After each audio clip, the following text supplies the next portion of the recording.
Welcome, my friends, to the Chronicles of a Christian Drama Queen podcast. I am your host and the original Christian drama queen, Lisa Schaefer, and I am glad that you are here.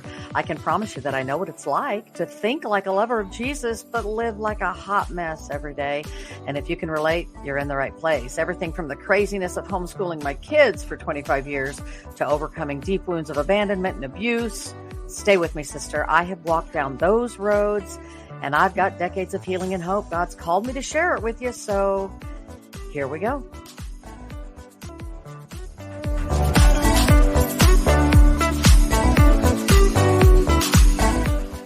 All right, let's get started. So I am in the process of kind of transferring many of my recordings from over on Facebook into the new format that I'm using, my YouTube channel, and also, of course, podcasting. And I found this video that came up in 2018 because at the time, my children were kind of wandering away from the Lord. Well, okay, there's a lot of story there. I'm not going to go into all of that right now, but they were definitely far from God. And I was really struggling to kind of try and get them back. And they'd been raised in church. They'd been raised with the Lord in their lives every day.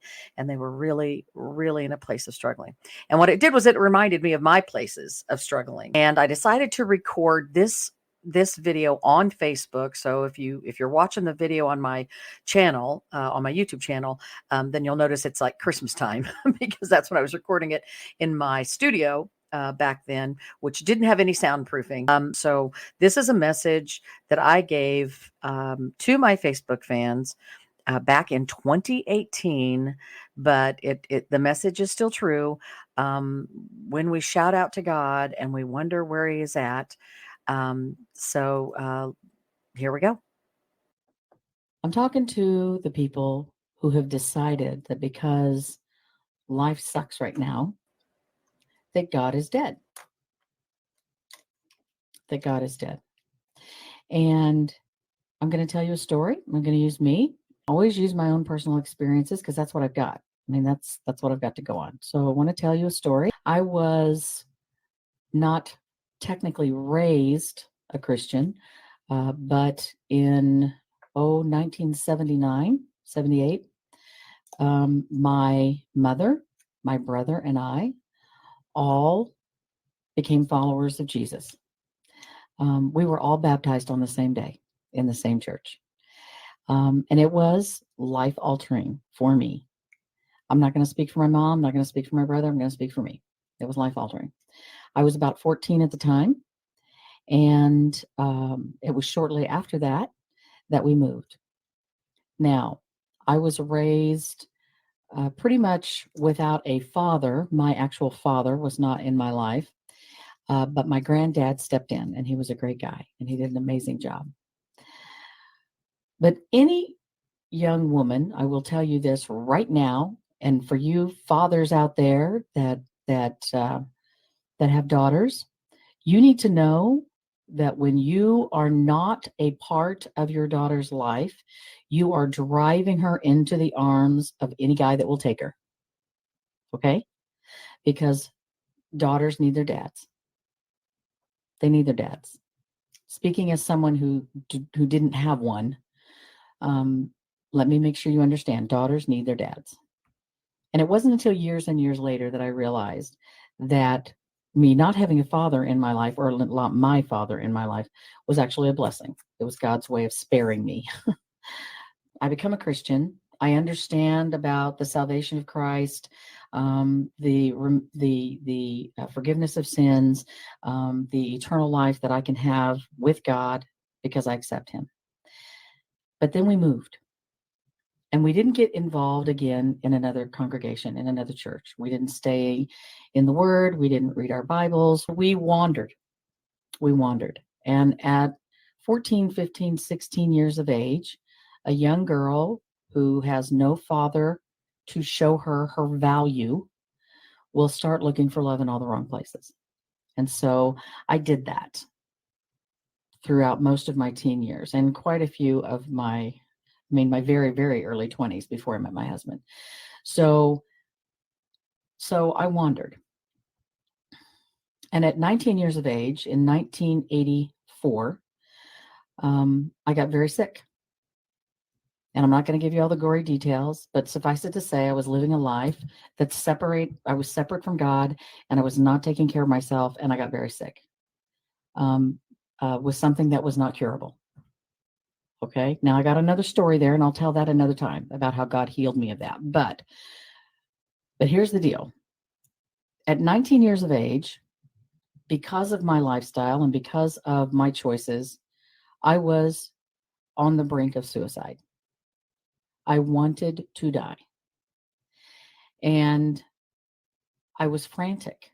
I was frantic and afraid and felt very lost, and I felt very alone. I'd been close to God when I was 14, but now here it was 5 years later. I took those 5 years to be a totally different person and wandered away from God and wandered away from his best for me. And here I was 19 and suicidal.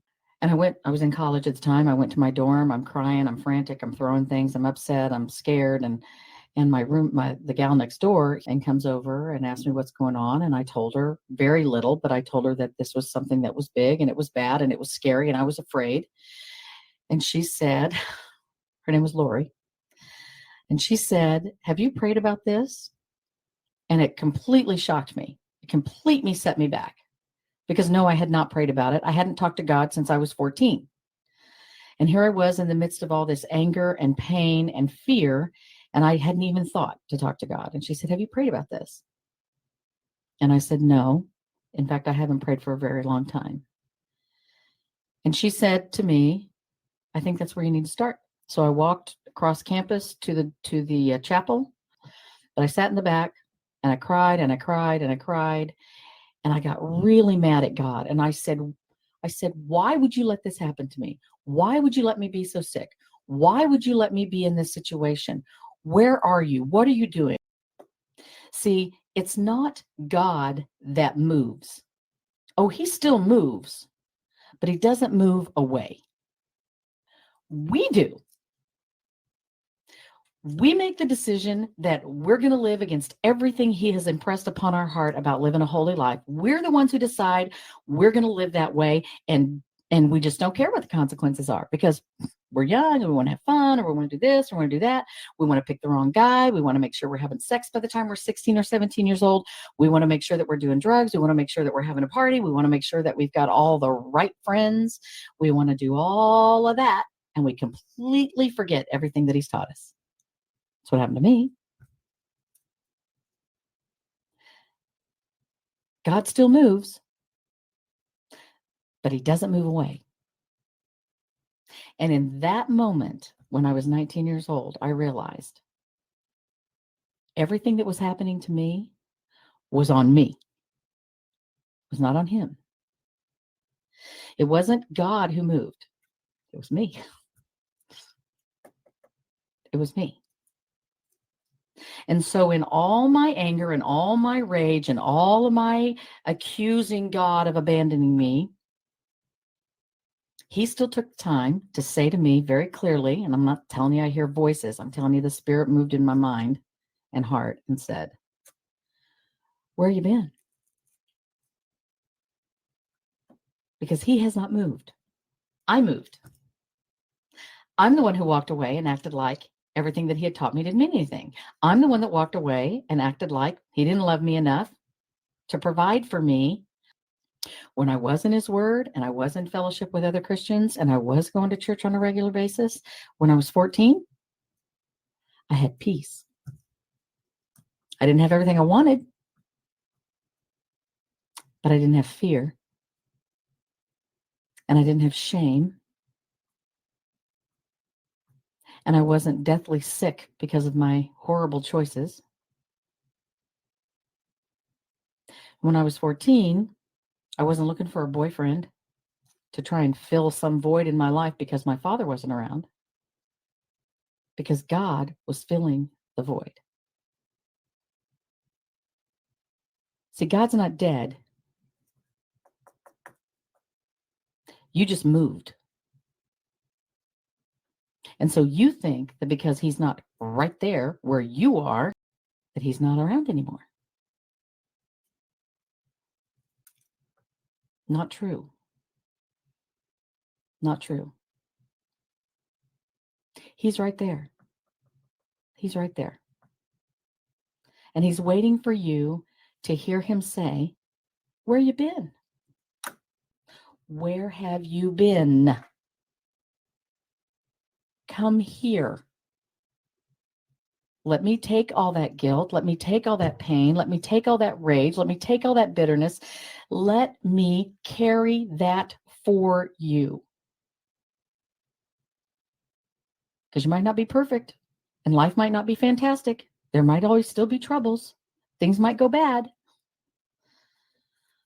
But you'll have peace. You'll have peace. And if you're living a life and you think God is dead, you have no peace. He's not the one that moved.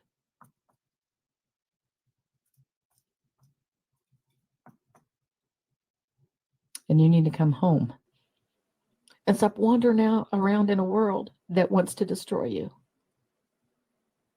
Because God's got a plan for you. And maybe this rockiness that you're living right now, maybe this hardness, maybe this anger and this hurt and this pain that you brought upon yourself,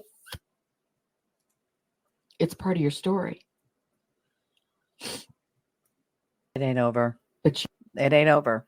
So I hope that what you're picking up, what you were able to pick up from this is, first of all, I was brokenhearted. I was terribly brokenhearted. I was watching my kids wander so far, and they were in so much pain. So I hope what you're picking up here is this, that the God of the universe is still waiting on you and will not turn you away. You understand that? He will not reject you if you decide to come home. And that was what I picked up on when I was in that chapel that day in 1984.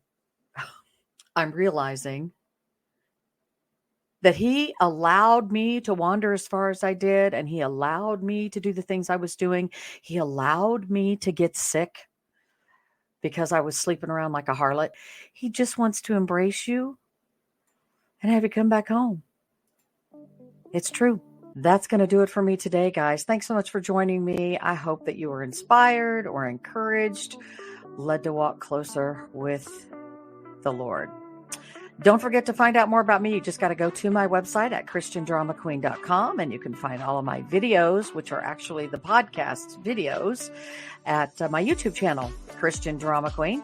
And then, of course, you need to share me with your friends. Let others that you know who need to know, they can be encouraged and find hope and healing, learn about some other redemption stories. Let's take a closer walk with Jesus, right? And you know I love you.